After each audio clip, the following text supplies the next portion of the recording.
In this video, we're going to be looking at the idea of limits for pre-calculus and calculus. Now, notice that this right here is a rational function. And what we're going to do is we're going to go ahead and we're going to write the left and right limit statements for f of x as x approaches the value of 3, positive 3. Now, you're going to see your problem. It's typically going to be written like this. And the first thing that you want to do before we start writing these left and right values is we're going to go ahead and we're going to substitute 3 in place of x. And we want to verify that our denominator is not equal to 0. Because if it is equal to 0, then there's an extra step that we have to do to be able to determine its limits. So let's see. Instead of an x, I'm going to put a set of parentheses there for it. And then I have this positive 2. Close parenthesis, a parenthesis. Notice we have another x, so I'm going to put a set of parentheses there. Minus 6, close.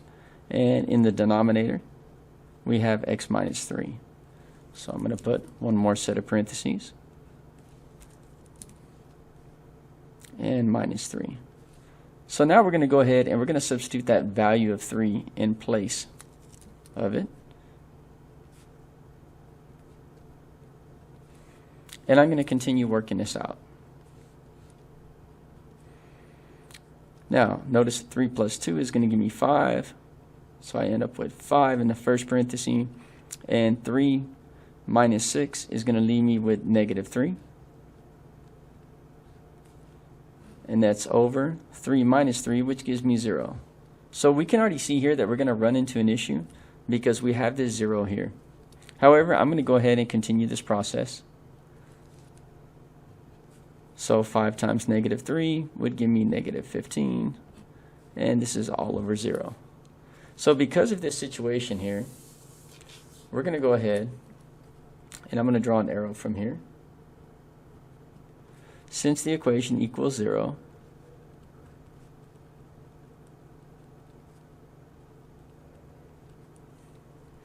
we're going to go ahead and substitute some values in as x is approaching 3.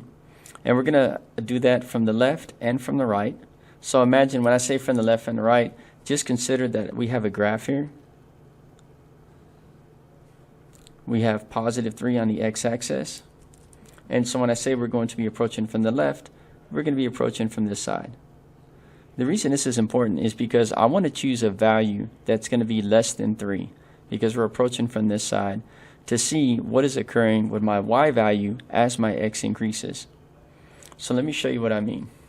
Now notice over here that I have this broken up in 2 different halves, and that's because we're going to go ahead and work out the problem where it's going to be approaching from the left. So I'm going to write right here, approaching from left, on the left side.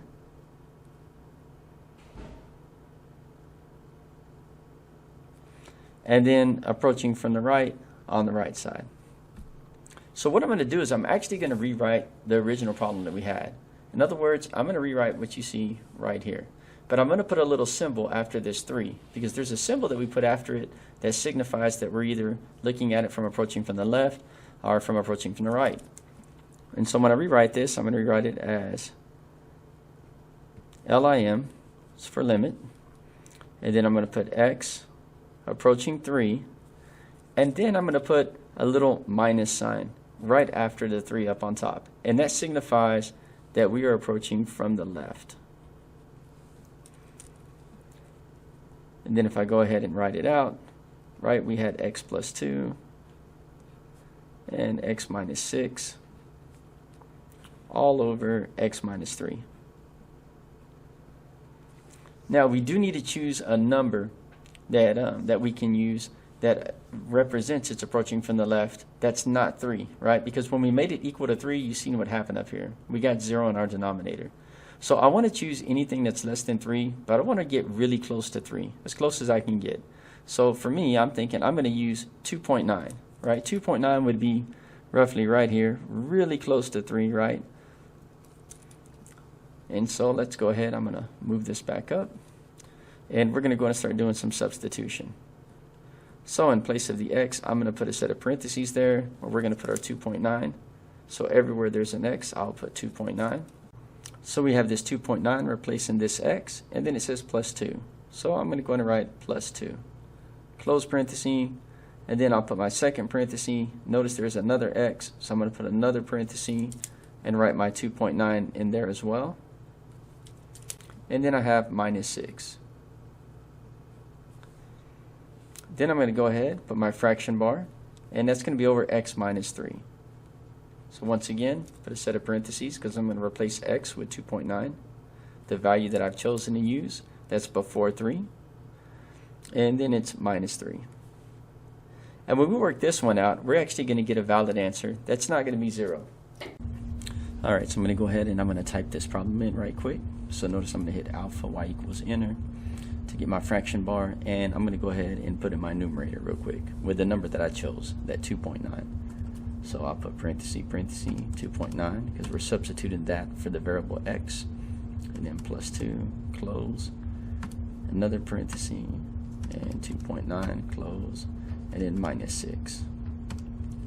Now I'm going to go to my denominator, and notice we are substituting for that x in the denominator as well. So I'll go ahead and put 2.9, and then minus 3, and hit enter. And notice it gives me a positive value here. It gives me 151.9. So 151.9. So that's a large positive number. I'm going to put a plus sign by it. So that means that this is headed towards positive infinity.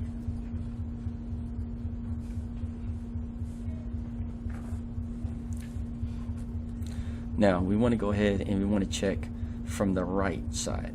So this was noticed when as we're approaching 3 from the left.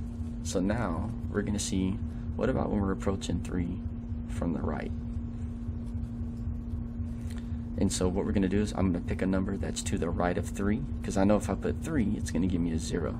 So in order to find that limit right on what we have here, our statement that it's asking for, we need to go ahead and pick a number that's coming from this right side. So I'm going to pick something that's really close, and I'm going to pick, imagine I'm picking a point right here, and it's going to be 3.1.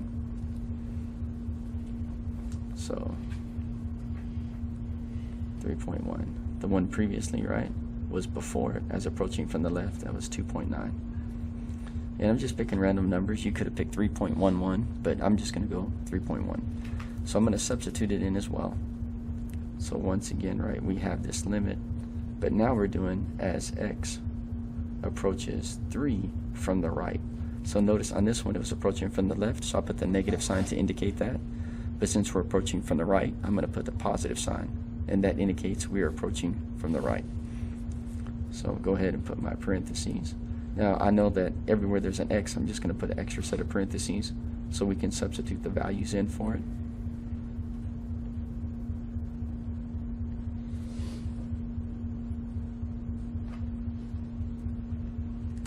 And my number that I chose to substitute that we're going to test is 3.1.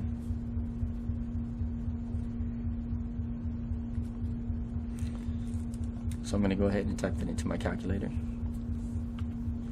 So alpha y equals, I have 3.1 plus 2 times 3.1 minus 6. And in my denominator, 3.1 minus 3. Now notice that comes out negative. So this is equal to negative 147.9. Now since this is a large negative number, I know that when we're approaching from the right, that our statement is going to be negative infinity. And that's how we get our answers. So notice when we're approaching from the left, we have infinity, and when we're approaching from the right, we have negative infinity. Do keep in mind as you're doing some of these problems, you may have both of these end up being negative infinity, or both being positive infinity. So make sure that you check each one as you're going through the problem.